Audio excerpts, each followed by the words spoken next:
Bismillahirrahmanirrahim. Assalamualaikum warahmatullahi wabarakatuh.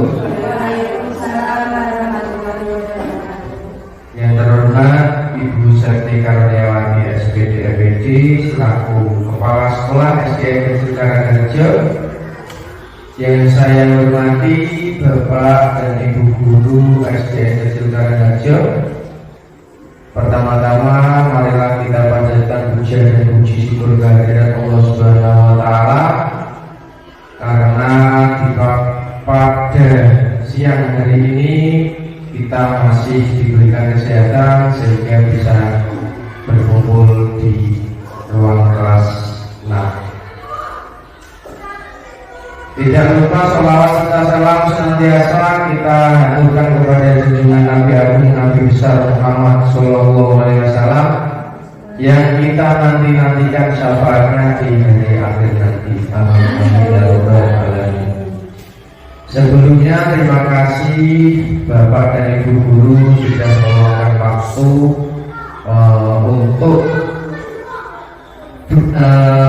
untuk berbagi pemahaman dan pengalaman budaya positif di tugas aksi nyata modul 1.4 yaitu budaya positif calon guru penggerak angkatan 9. Nah, mengapa budaya sekolah itu sangatlah penting? Budaya sekolah itu sangat penting karena untuk mewujudkan peningkatan hasil belajar siswa, menciptakan kepuasan kerja, mewujudkan produktivitas kerja, mengarahkan perilaku warga sekolah agar dapat meningkatkan mutu proses dan hasil belajar siswa, kemudian menciptakan kerja tim warga sekolah, menyaring budaya global yang tidak sesuai dengan budaya lokal di sekolah, dan mewujudkan sekolah yang efektif. Itulah ketujuh budaya sekolah itu sangat penting, itu ada 7 itu. Kemudian apa itu budaya positif? Nah, di modul 1.4 ini saya di pembelajaran guru penggerak ada materi budaya positif. Apa itu budaya positif? Budaya positif merupakan perwujudan dari nilai-nilai atau keyakinan universal yang diterapkan di sekolah. Nah, apa pentingnya budaya positif?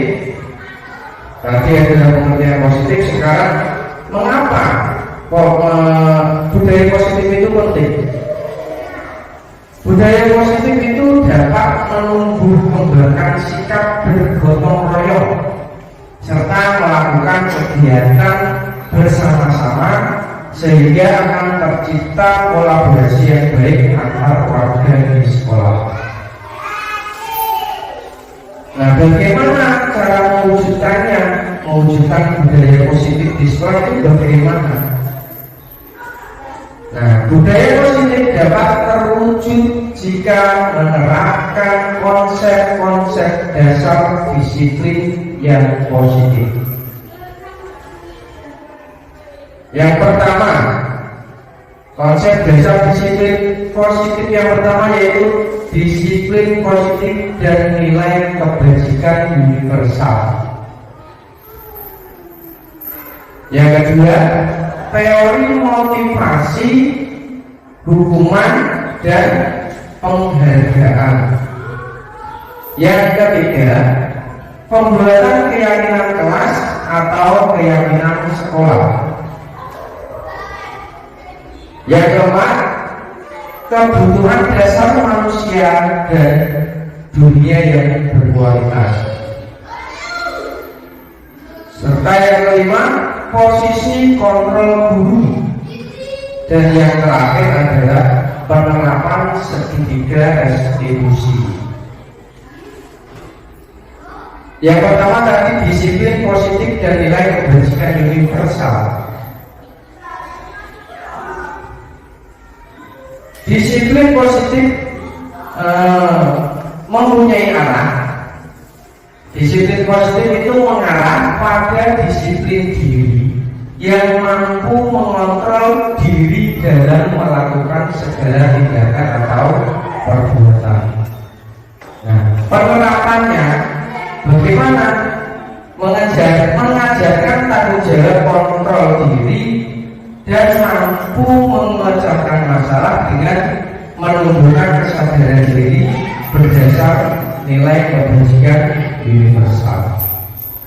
Dan muara murid memahami, menyadari dan melakukan sesuatu atas dasar motivasi diri internal, bukan karena paksaan, hukuman, atau bahkan karena penghargaan sekalipun. Kemudian ini ada nilai kebajikan universal, The Virtues Project, proyek nilai-nilai kebajikan. Nah, di sini saya meminta Bapak dan Ibu Guru menuliskan proyek nilai-nilai kebajikan apa saja yang ada di sekolah kita. Saya ingin Bapak dan Ibu Guru menuliskan di dalam kertas yang sudah saya sediakan. Nanti kemudian sudah selesai menuliskan, nanti saya minta tolong untuk ditandakan di depan.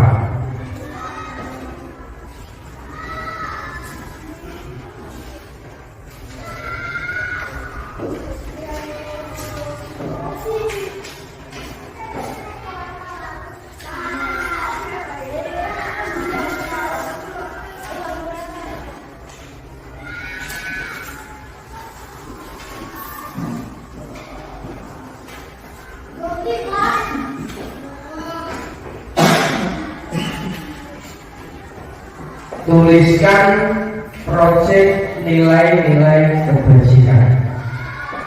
Berapapun yang ditulis tidak apa-apa, lebih banyak juga lebih bagus.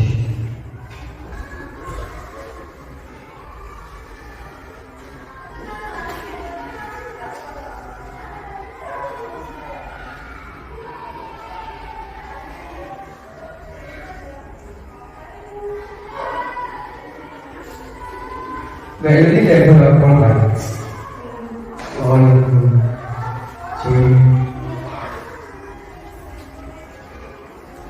Pakai pensil ya Pak? Tidak apa-apa. 5 tidak apa-apa, 10 tidak apa-apa.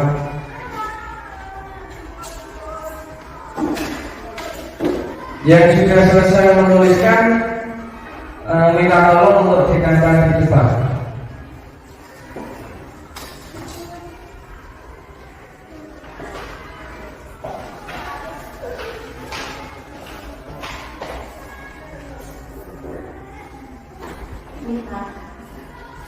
Ya, terima kasih.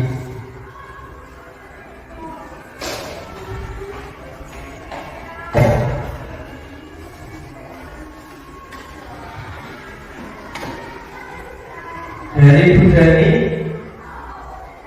proyek nilai-nilai kebajikan yaitu rajin, rasa hormat, kebersihan, kesantunan, belas kasih, kejujuran, dan pengabdian.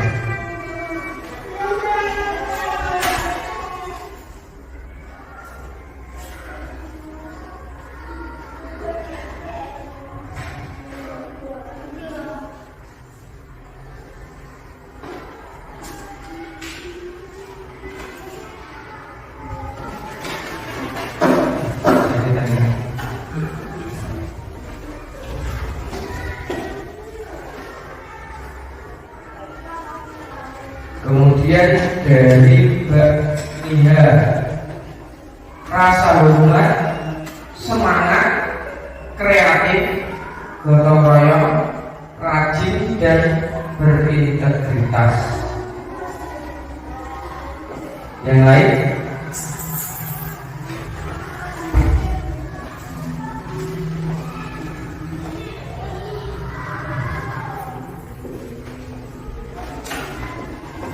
Kemudian dari Ibu Sakti, nilai kebajikannya adalah peduli, kesantunan, bersyukur, toleransi, dan kejujuran.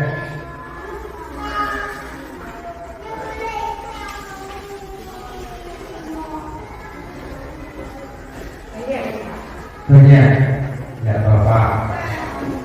Kemudian dari Bu Yuli, peduli, rajin, tanggung jawab, kebersihan, kreatif, toleransi, percaya diri, kejujuran, gotong royong, serta bersyukur.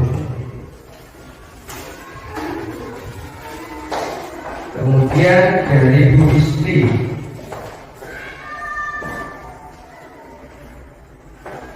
yang pertama peduli, kemudian kebersihan, gotong royong, kreatif, tanggung rasa, rendah hati, dan toleransi.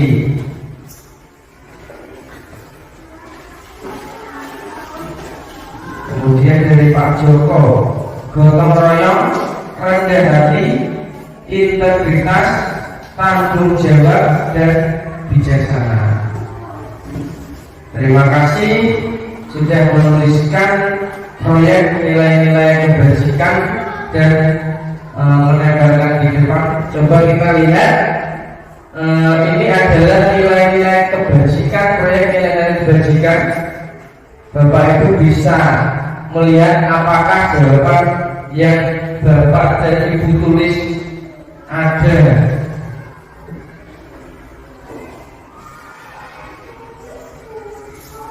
Nah, ini nilai-nilai kebajikannya: peduli, tadi ada, keterus-terangan, kebersihan, komitmen, belas kasih, percaya diri, terus bertujuan, tenggang rasa, gotong royong, rajin, keberanian, kesantunan, kreatif, semangat, kedermawan, kemudian kejujuran, dermawan lagi, harga diri, rendah diri, integritas, kemudian kebahagiaan, keadilan, baik hati, dan yang lain-lain di situ bisa Bapak dan Ibu baca. Itulah proyek-proyek nilai-nilai kebajikan. Dan kemudian nilai-nilai kebajikan universal dari profil pelajar Pancasila. Yang pertama yaitu beriman, bertakwa kepada Tuhan Yang Maha Esa, dan bertakwa mulia. Kemudian yang kedua apa Bapak Ibu? Yang kedua dari profil pelajar Pancasila, mandiri. Yang ketiga, bernalar kritis. Yang keempat, berkebinekaan global. 5, bergotong royong. Serta yang nomor 6 terakhir adalah kreatif. Itu nilai kebajikan universal dari profil pelajar Pancasila. Kemudian yang kedua adalah teori motivasi, hukuman, dan penghargaan. Motivasi perilaku manusia itu dari unsur ada dari unsur eksternal, kemudian ada dari unsur internal. Dari unsur eksternal, yang pertama yaitu menghindari ketidaknyamanan atau hukuman, serta mendapat imbalan atau penghargaan dari orang lain. Itu unsur eksternal. Kemudian dari unsur internal, yaitu menjadi orang yang mereka inginkan dan menghargai diri sendiri dengan nilai yang mereka percaya. Nah, ini hukuman dan penghargaan. Hukuman itu bersifat tidak terencana atau secara tiba-tiba. Artinya murid tidak tahu apa-apa yang akan terjadi dan tidak dilibatkan. Kemudian hukuman itu bersifat satu arah dari pihak guru yang memberikan, dan murid hanya menerima suatu hukuman tanpa melalui suatu kesepakatan atau pengarahan dari pihak guru, baik sebelum atau sesudahnya. Kemudian hukuman itu berupa fisik maupun psikis.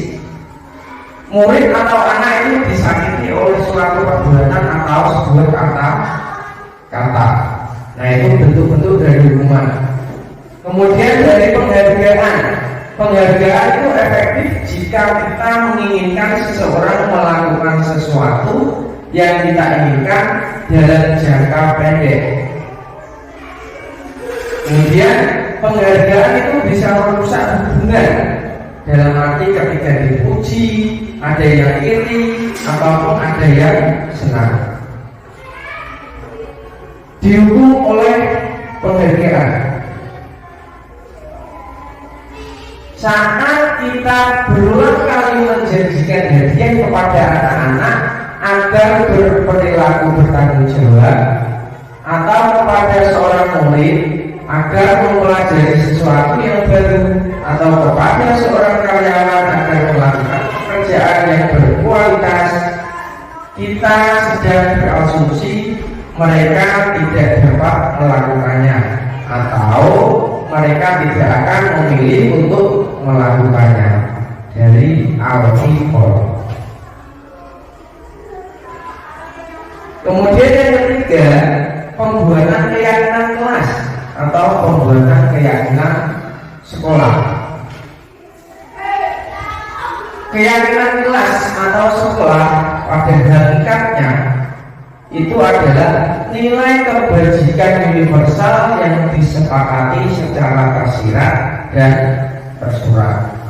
Kemudian bentuk dari keyakinan kelas atau bentuk dari keyakinan sekolah itu berupa pernyataan universal yang mudah diingat, dipahami, sehingga mudah diterapkan di lingkungan sekolah. Kemudian bagaimana cara kita mengimplementasinya?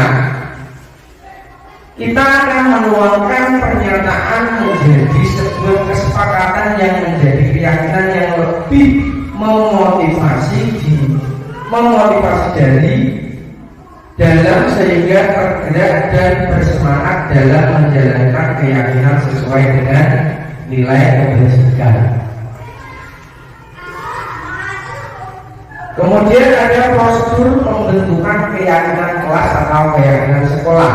Yang pertama, mempersilahkan warga sekolah atau murid-murid di sekolah atau kelas untuk bercurah pendapat tentang peraturan yang perlu disepakati di sekolah atau di kelas.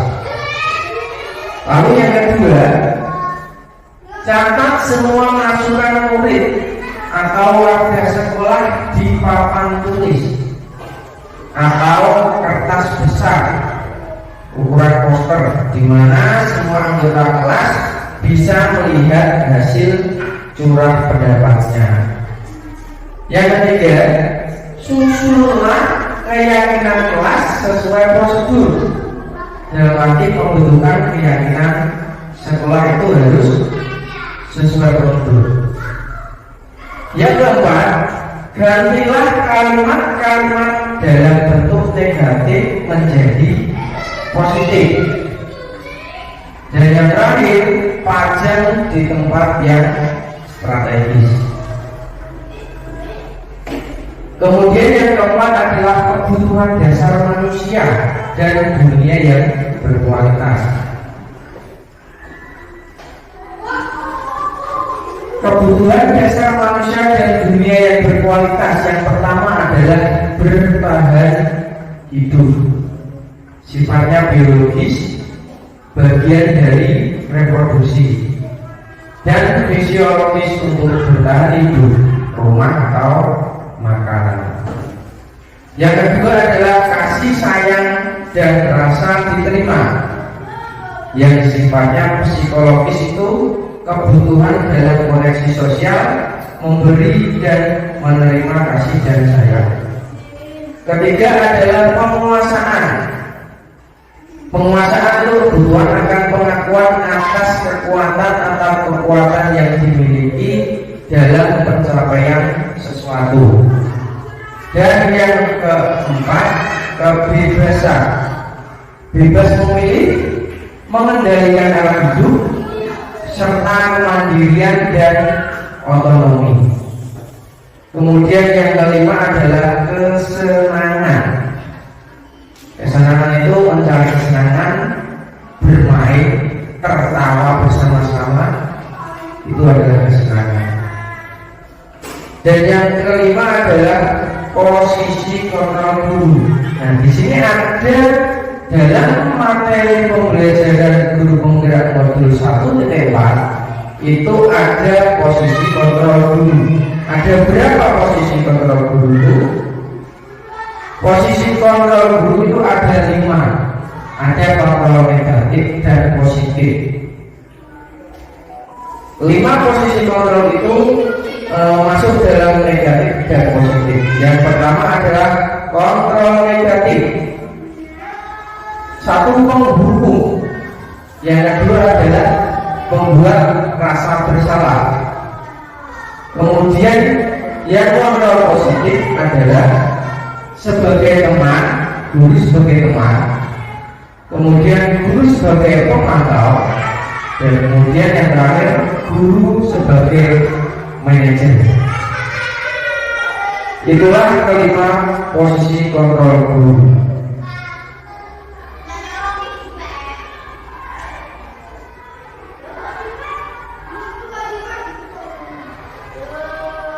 Nah, yang pertama adalah tadi posisi kontrol guru. Yang pertama penghukum. Guru berbuat, guru berkata, terus hasil dan dampak pada murid. Nah, seorang penghukum bisa menggunakan hukuman fisik maupun verbal.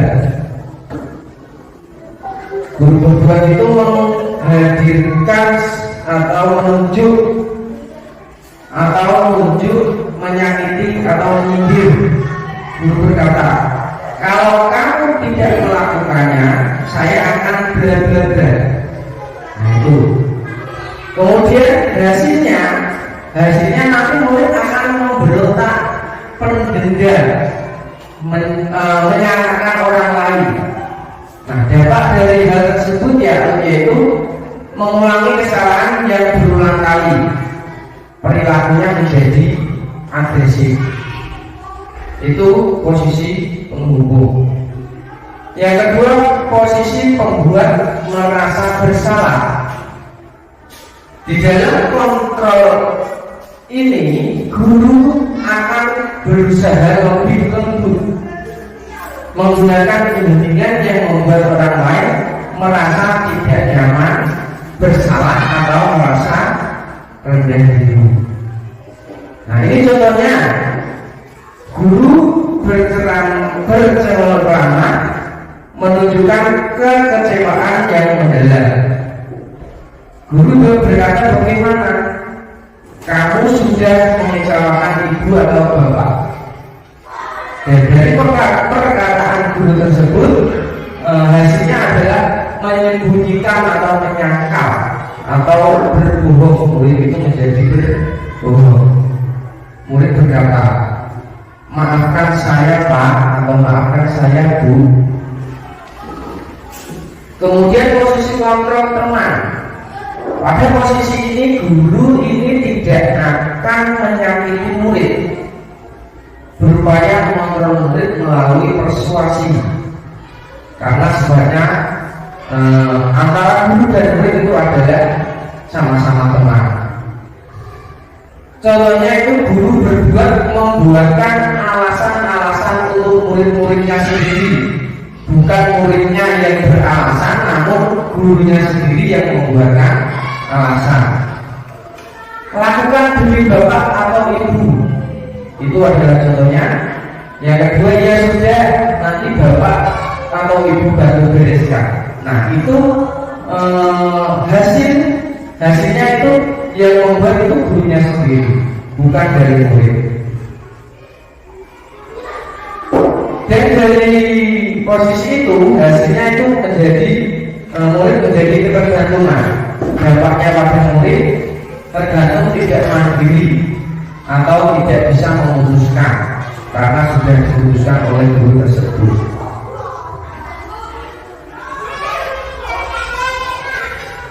Dan posisi kontrol yang selanjutnya adalah pemantau. Apa posisi kontrol pemantau itu? Bertanggung jawab atas perilaku orang yang kita awasi. Posisi pemantau berdasarkan pada peraturan dan konsekuensi.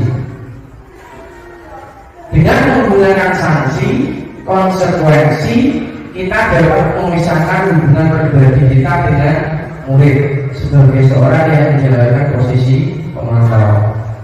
Sebagai contoh, guru menghitung dan mengukur.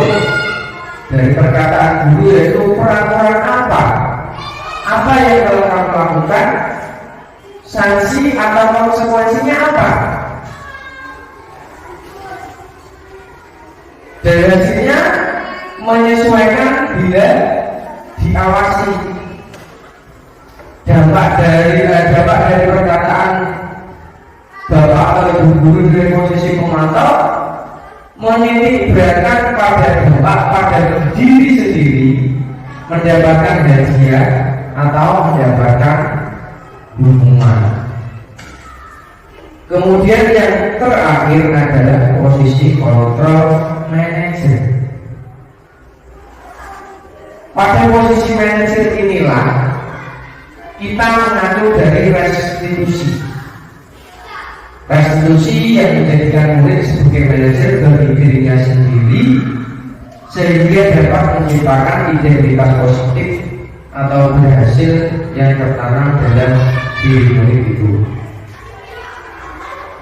Contohnya, guru melakukan sesuatu bersama murid, guru mempersilahkan murid mempertanggungjawabkan perilakunya, kemudian guru mendukung murid menemukan solusi atas permasalahannya sendiri. Jadi kita sebagai guru kontrol manajer itu kita berusaha untuk menemukan solusi atas permasalahan yang dilakukan oleh murid.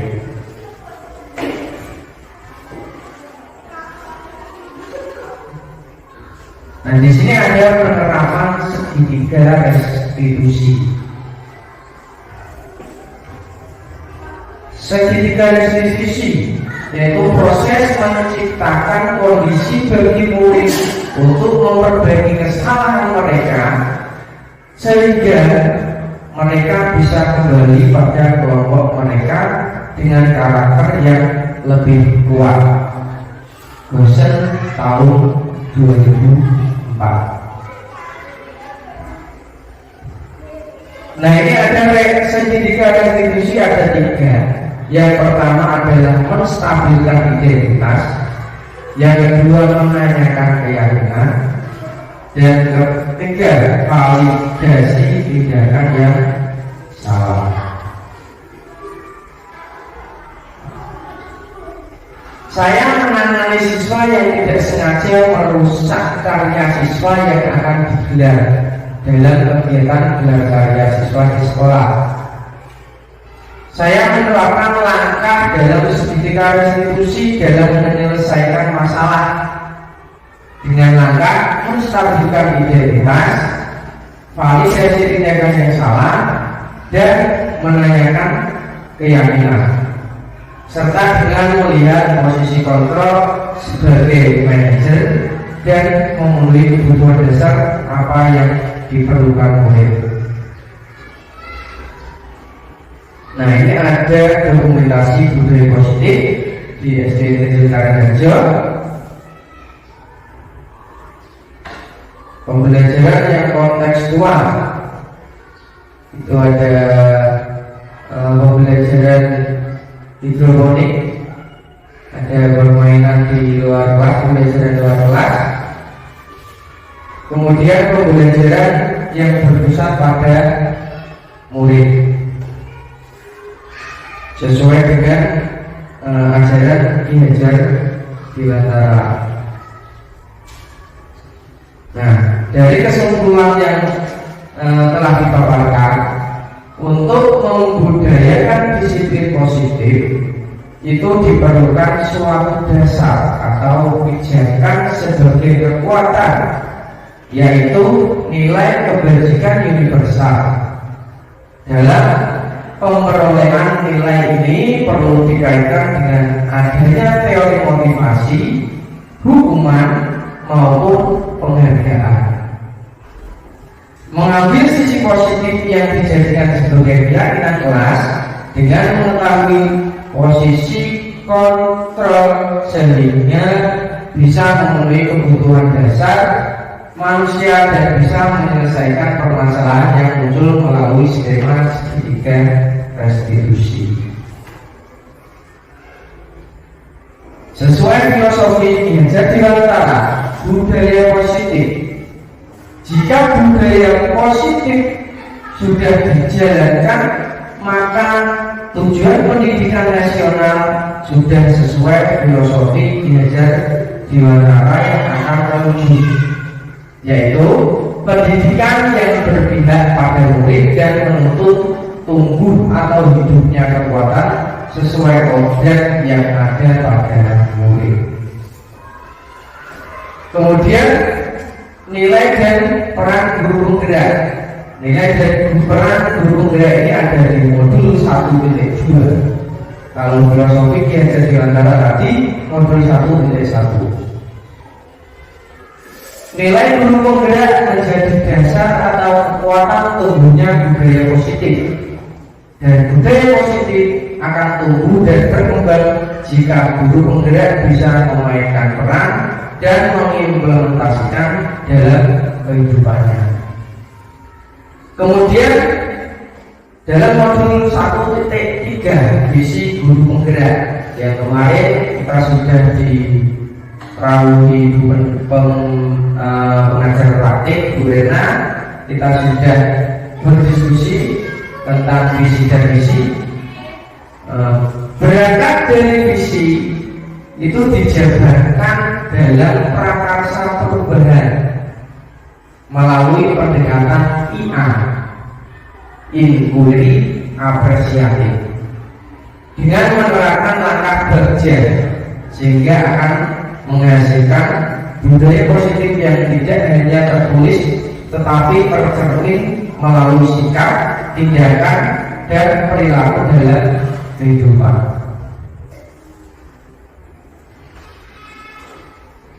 Nah, ini ada motivasi prinsip dari guru penggerak: tergerak, bergerak, menggerakkan. Dan tergerak itu merupakan motivasi prinsip, bergerak itu merupakan disiplin positif, kemudian menggerakkan adalah budaya positif. Sekian paparan dari saya, kurang lebihnya saya mohon maaf yang sebesar-besarnya. Nah, dari paparan yang sudah saya sampaikan, apakah Bapak Ibu ada yang mau ditanyakan?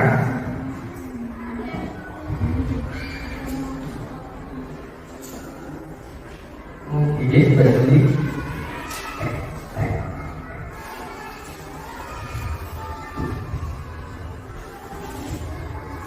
terima kasih Pak Pandi atas waktunya. Mohon izin bertanya dari Bapak Ibu semuanya. Begini, tadi di paparan materi Pak Pandi tentang 5 posisi kontrol guru. Nah, di situ kan ada kontrol negatif dan kontrol positif. Nah, di kontrol negatif itu ada penghukum dan pembuat rasa bersalah. Nah, di sini saya itu punya pengalaman Pak Pandi. Dalam pembuat rasa bersalah bersalah itu. Saya tuh pernah di kelas saya itu mengungkapkan kekecewaan saya kepada siswa saya. Nah, itu tuh baik atau tidak gitu Pak? Kalau dalam konteksnya ini kan nanti kontrol negatif.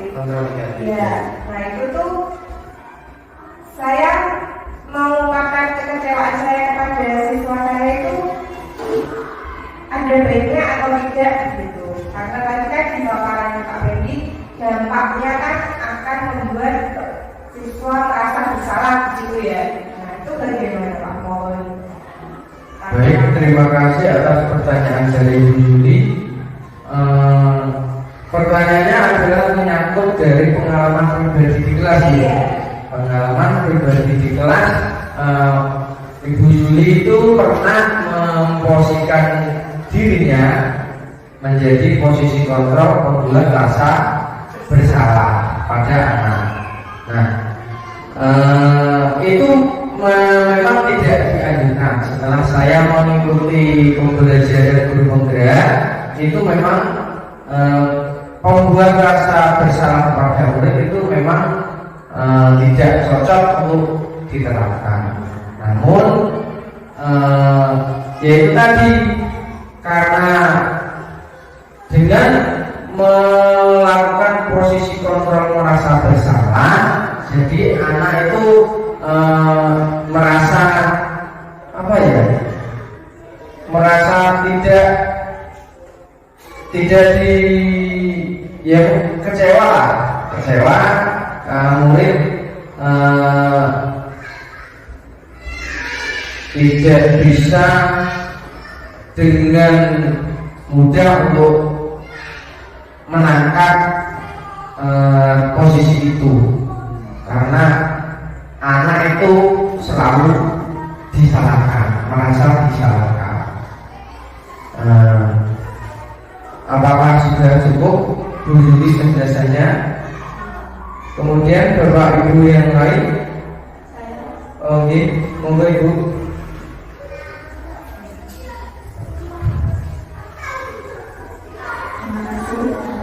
Assalamualaikum warahmatullahi wabarakatuh. Waalaikumsalam warahmatullahi wabarakatuh. Terima kasih untuk Mas Fendi atas pemaparan pada aspek yang luar biasa yang menambah wawasan bagi sekolah. Dari beberapa aspek yang dipaparkan tadi, ada satu pertanyaan yang nantinya kita beri bersama. Bagaimana cara menyeimbangkan dan menyelaraskan kontrol guru positif dan kontrol guru negatif tadi yang saya sampaikan dalam kegiatan belajar mengajar. Tadi sudah disampaikan perhatian contohnya juga. Jadi saya ulangi, bagaimana cara kita para guru untuk menyeimbangkan dan menyelaraskan kontrol tersebut. Terima kasih.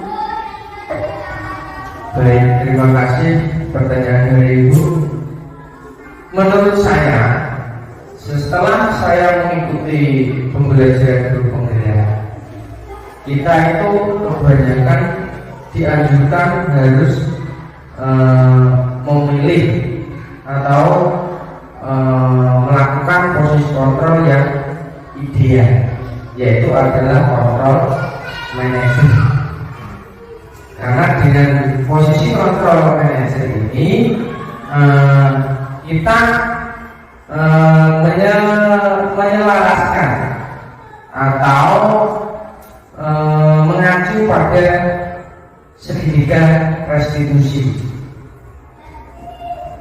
Seperti yang saya katakan tadi, dalam segitiga restitusi itu ada 3 langkah.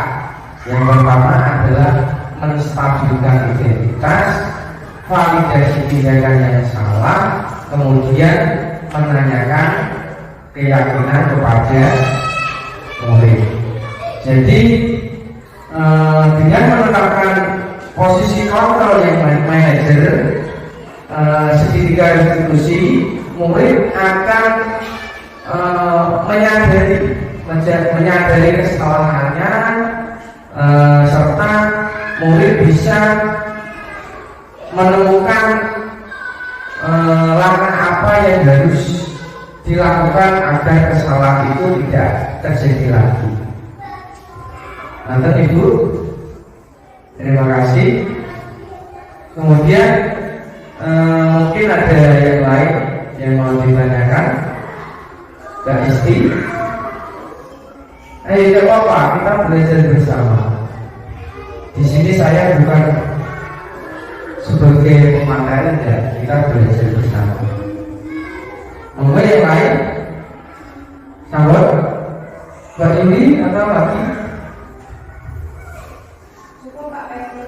Cukup ya. Jika tidak ada yang bertanya lagi, mungkin dari saya cukup.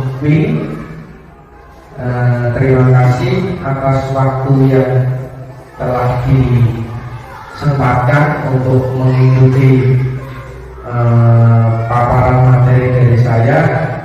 Saya ucapkan banyak terima kasih. Akhir kata, Wassalamualaikum warahmatullahi wabarakatuh.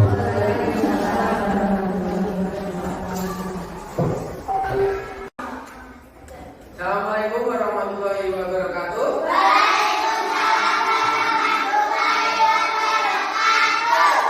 pagi anak-anak.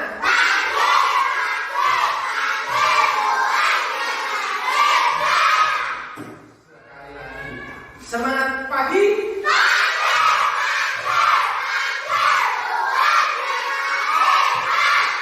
Tepuk semangat.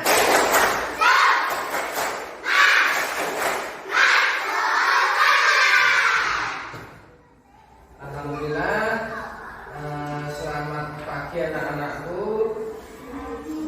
Hari ini bagaimana kabar kalian?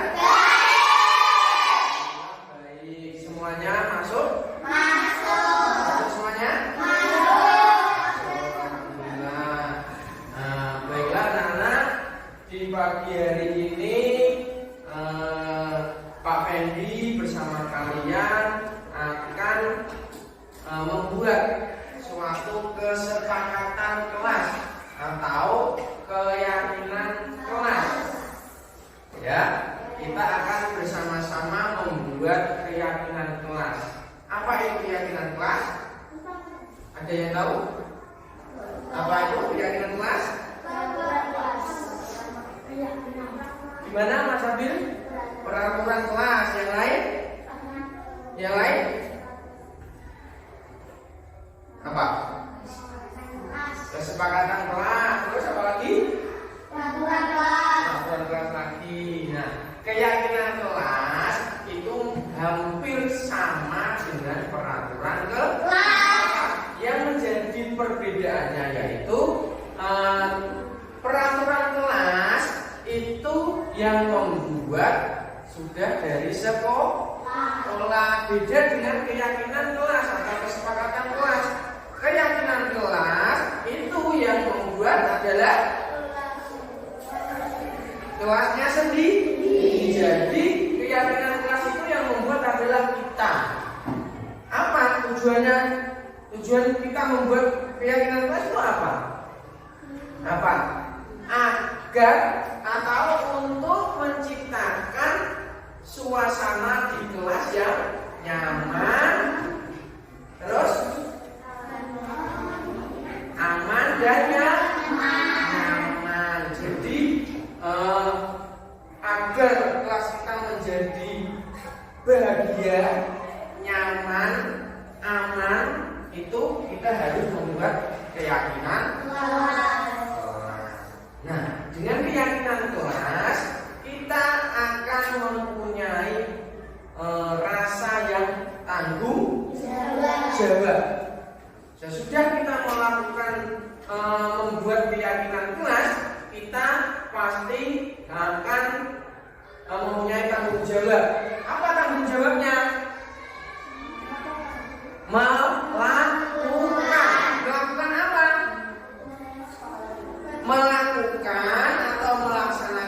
dengan baik keyakinan yang sudah kita buat bersama.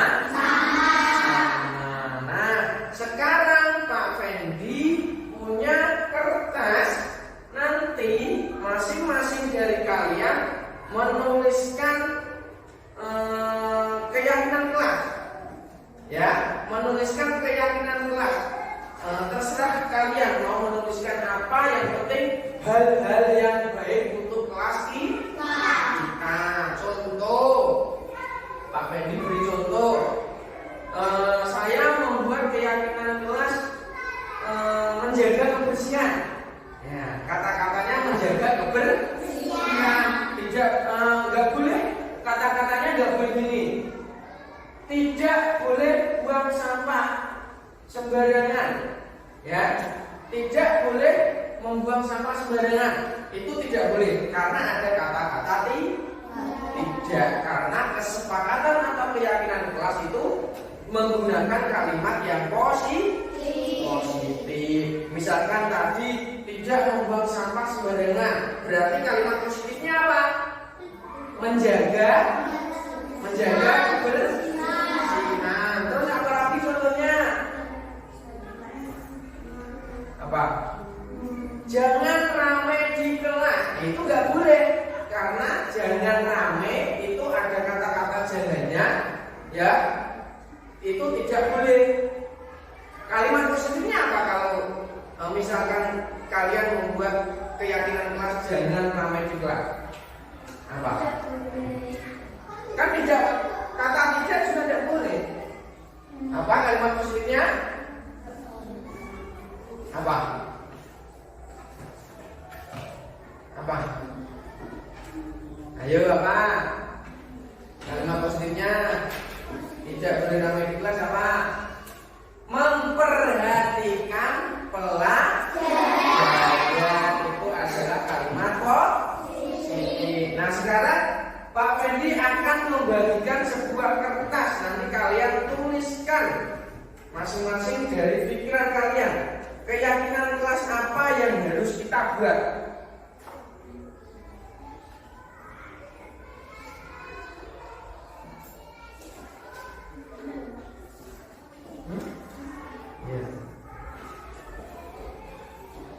Yang sudah dapat kertas silakan untuk dituliskan.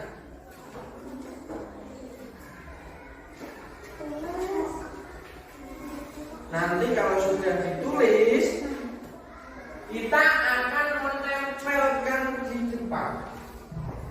Setelah selesai,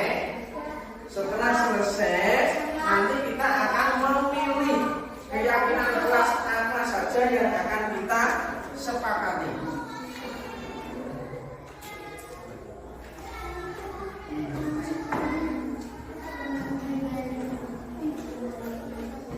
Ayo ditulis.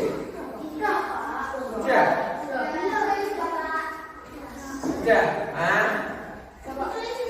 Ya, ditulis itu.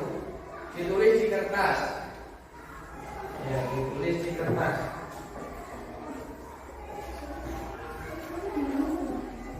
Sudah? Kalau sudah, coba kalian tempelkan satu persatu.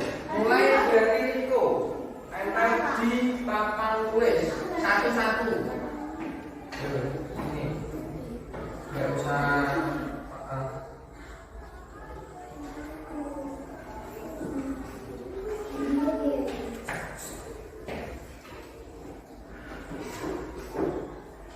Kemudian ayo disusun. Baik. Ya, tidak apa-apa.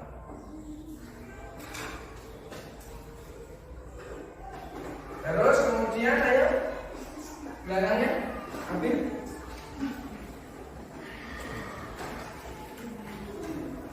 Ya.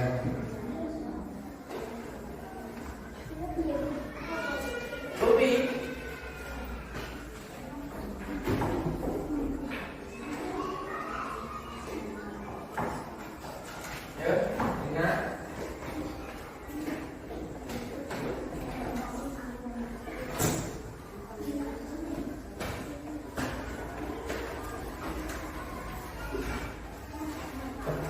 Kemudian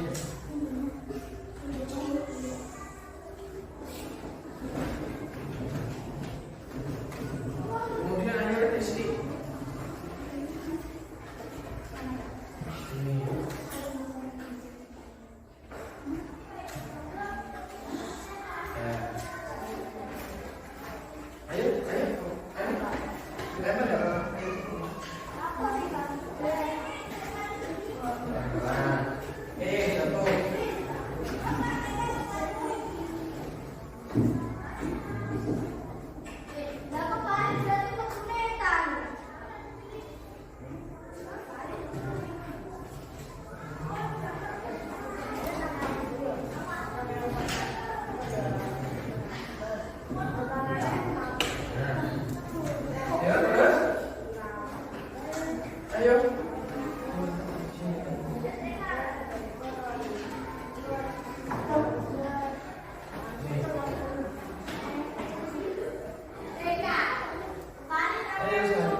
Sudah semuanya? Ya. Sudah semuanya ya? Ya. Sudah. Nah, sekarang dari tulisan yang kalian tulis, kesepakatan atau keyakinan kelas yang kalian tulis, kita akan memilih. Ya, kita akan memilihnya untuk dijadikan keyakinan kelas kita. Yang pertama ada saling tolong menolong, kemudian piket kelas, kemudian angkat tangan saat berbicara, kemudian saling membantu, terus tepat waktu, berbicara sopan, saling menghormati, saling menghargai. Kemudian ada menghargai teman, ini sama ya. Terus menjaga kebersihan, terus memperhatikan guru saat menerangkan, izin saat keluar, berangkat tepat waktu, jangan bermain di kelas. Nah ini tadi kan sudah dibilangin Pak Pendi, tidak boleh ada kata-kata jangan ya. Kemudian ada belajar dengan semangat. Terus yang terakhir ada menjaga ketertiban. Nah, kita akan merangkai kata-kata yang mana tulisan kalian itu yang satu arti, mempunyai satu arti. Nah, kita akan membuat keyakinan kelas yang pertama.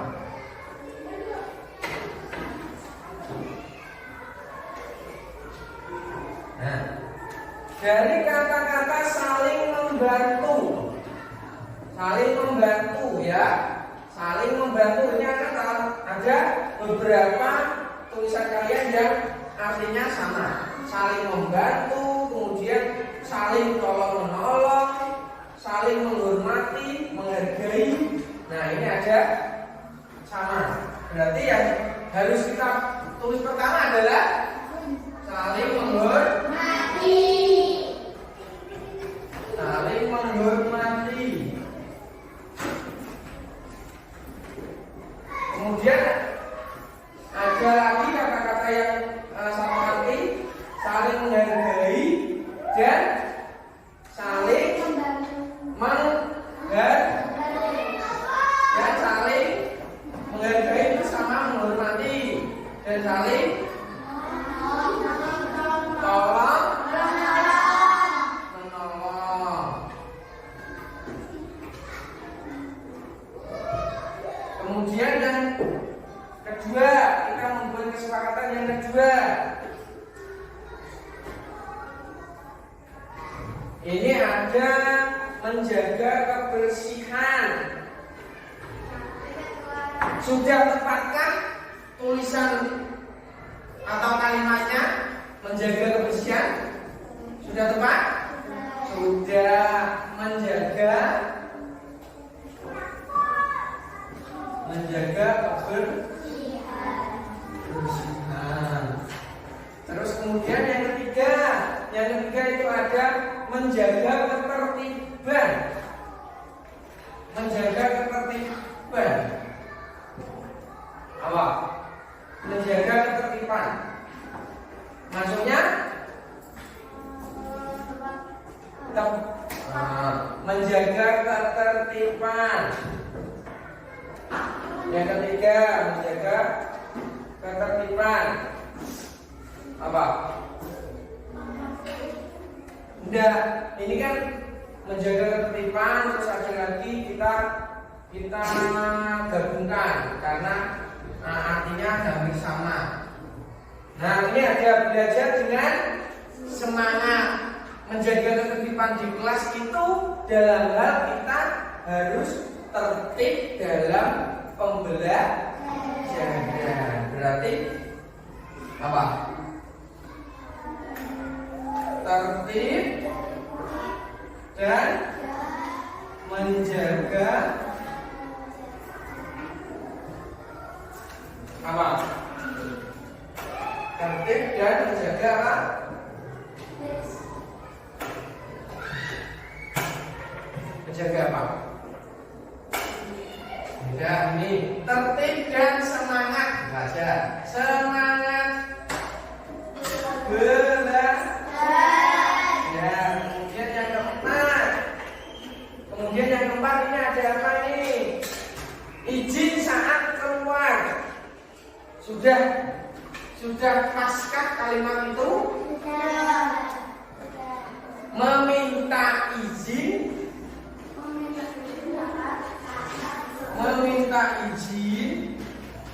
apabila keluar kelas. Kemudian yang kelima ada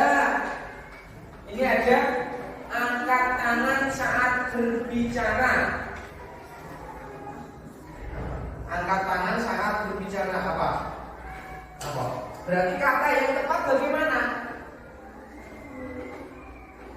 Mengangkat tangan apa? Apabila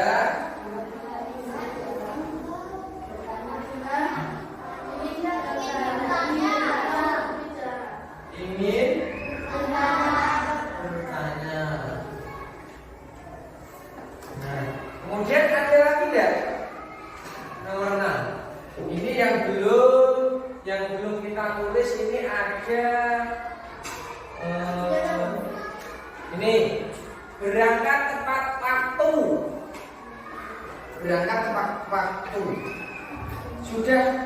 Sudah paskah kalimat positifnya? Nah, berangkat tepat waktu.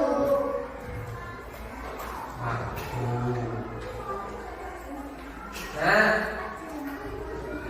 sekarang kita coba lihat dari kalimat-kalimat yang kalian tulis itu sudah menjadi 6 keyakinan kelas untuk kelas kita. Yang pertama apa? Saling menghormati dan saling tolong. Yang kedua, yang ketiga, dan semangat belajar. Yang keempat, meminta izin apabila keluar ke. Kemudian nomor 5, mengangkat tangan apabila ingin bertanya. Kemudian yang ke-6, berangkat tepat waktu. Ini berangkat tepat waktu ini harusnya ada di keyakinan kelas kita yang nomor 1 atau yang pertama. Tapi tidak apa-apa, ini sudah kita buat kesepakatan keyakinan kelas kita. Nanti kita tulis di poster untuk kita tempel di depan, ya, supaya apa? Kalian bisa melihat atau membacanya setiap hari. Oh, itu loh, saya sudah punya keyakinan kelas yang sudah disepakati sama teman-teman. Jadi aku tidak boleh melanggarnya karena sudah disepakati bersama teman-teman. Saya pasti akan merasa malu sama teman-teman apabila saya melanggarnya atau melanggar keyakinan kelas. Nah, dari ke-6 keyakinan yang sudah dibuat, apakah anak-anak semuanya sepakat? Alhamdulillah kita sudah membuat keyakinan kelas, dan alhamdulillah anak-anak juga sepakat dalam membuat keyakinan kelas. Yang di depan ini sudah ada 6 keyakinan kelas, sudah kita sepakati. Kemudian jika kita sudah sepakat, apa yang harus kita lakukan? Melaksanakan, melakukan, dan mempertanggungjawabkan. Mempertanggungjawabkan apa? Yaitu mempertanggungjawabkan kesepakatan yang sudah kita buat. Jadi anak-anakku semuanya harus taat dan patuh terhadap kesepakatan atau keyakinan kelas yang sudah kita buat pada pagi hari ini. Setuju? Alhamdulillah kita sudah selesai melakukan atau membuat keyakinan kelas. Pak Fendi ucapkan terima kasih banyak karena anak-anakku semuanya sudah memberikan masukannya atau memberikan kesepakatan bersama dalam pembuatan keyakinan kelas kita. Dari Pak Fendi cukup. Terima kasih sekali lagi kepada anak-anak sudah membantu dan mau untuk bekerja sama dalam pembuatan keyakinan kelas. Dari Pak Fendi sudah cukup. Akhir kata, wassalamualaikum warahmatullahi wabarakatuh.